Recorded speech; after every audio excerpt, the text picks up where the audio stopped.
एक बुजुर्ग मतदाता है। मेरा नाम तपेश्वर जी वोट दे दिए।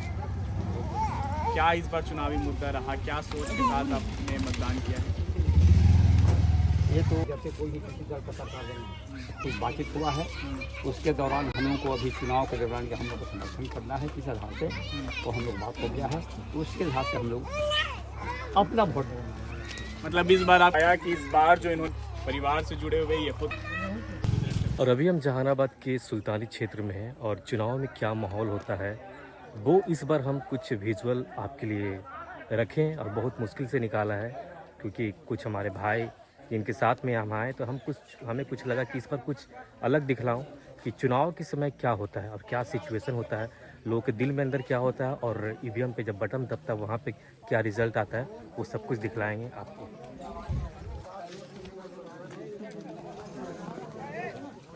बिहार में हो रहा विधानसभा चुनाव।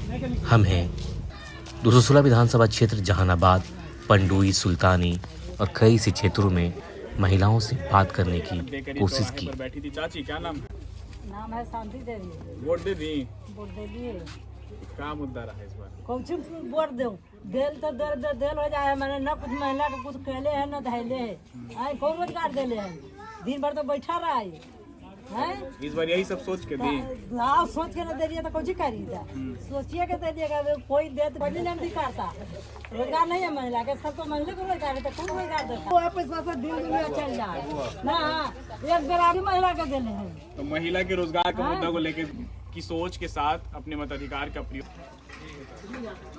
एक समय था कि माइक देखकर लोग भागते थे, लेकिन अब माइक पर महिलाएं बोल रही हैं, अपने हक की आवाज़ उठा रहे हैं, बिहार सरकार से सवाल कर रहे हैं और वो इतनी उम्र होने के बाद भी विकास और रोजगार पर वोट कर रहे हैं। कुछ लोग ऐसे भी थे, कुछ ऐसी महिलाएं भी थी जिनकी उम्र 100 साल से पार हो चुके हैं। उनके परिवार वाले उन्हें वोट दिलाने के लिए पोलिंग बूथ पर ले जा रहे थे। उनके बच्चे क्या कहें। बच्चों के कंधे के सहारे अपने मताधिकार का प्रयोग करने जा रही हैं। हमारी महिला जो है वो बोल तो नहीं सकती, बोलने से मजबूर हैं, चलने से लाचार हैं, लेकिन उनके पुत्र हैं। हम उनसे बात करते हैं। क्या नाम हुआ भाई आपका? मेरा ओम कुमार नाम हुआ। और ये आपकी माँ है? माँ है। कितना उम्र हो रहा है? 100 प्लस है। 100 प्लस है। क्या कहती है ये वोट को लेकर? मैं कहती है इसको रहती है, ललक रहती है कि मैं भी वोट करूंगी। इससे पिछले बार भी वोट की थी और इस पर भी बोली कि हम करेंगे वोट। इससे पता चलता है कि महिलाएं कितनी जागरूक हैं वोट के प्रति, अपने अधिकार आज भी मांग रहे हैं 100 साल गुजरने के बाद भी। मैं अपने दोस्तों के साथ दर्शन न्यूज, फहीम हुसैन, जहानाबाद हलचल और जहानाबाद ब्लॉगर के साथ निकल चुके थे। जहानाबाद 216 विधानसभा क्षेत्र में आरजेडी प्रत्याशी राहुल कुमार शर्मा और चंद्रेश्वर चंद्रवंशी जदयू के प्रत्याशी, दोनों में टक्कर यानी मुकाबला। एग्जिट पोल में क्या आता है वो तो टीवी स्क्रीन पर पता चलता है, लेकिन जिस गांव में हमने घूमा, जिस क्षेत्र का भ्रमण किया, वहां एक तरफा वोट जा रहा था।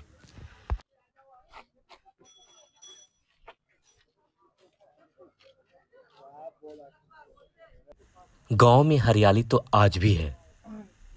गांव की हरी भरी सब्जियां इसी रास्ते से बड़े बड़े शहर, बड़े बड़े मॉल में जाते हैं, लेकिन गांव के सड़क की समस्या आज भी वैसा ही है, टूटे फूटे।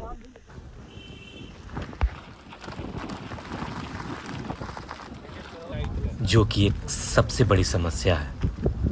और इसके अलावा और भी समस्या है। गांव में स्कूल नहीं, गांव में मेडिकल्स, अस्पताल और सबसे बड़ा समस्या रोजगार पलायन। गांव के लोग बड़े बड़े शहर में जाकर रोजगार ढूंढ रहे हैं। गांव के लोगों ने कहा कि आपके जरिए हमारी आवाज सरकार तक पहुंचे। एक भी ऐसा स्वास्थ्य चिकित्सा नहीं है, स्वास्थ्य केंद्र, जहाँ पे इमरजेंसी पड़ने पे लोगों को, आम आदमी को उचित इलाज मिल सके सही समय पे। उसको पटना रेफर किया जाता है, जाते जाते आदमी तो हमारे यहाँ पे कितनी बार वोट दिया है आपने? ये मेरा तीसरा वोट है। विधानसभा पिछला बार दिया था? हाँ, पिछला बार। एक तरफ पोलिंग बूथ पर वोटिंग चल रहा है, दूसरी ओर गांव के चबूतरा पर, चाय की दुकान पर, होटलों में लोग ये चर्चा कर रहे हैं क्या सरकार फिर से वही रहेगी या नया सरकार आएगा।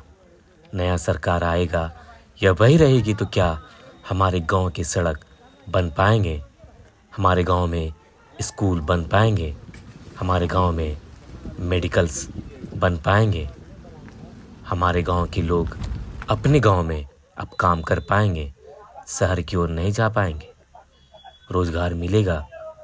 इन सब मुद्दों पर हम लोगों ने लोगों से बात की।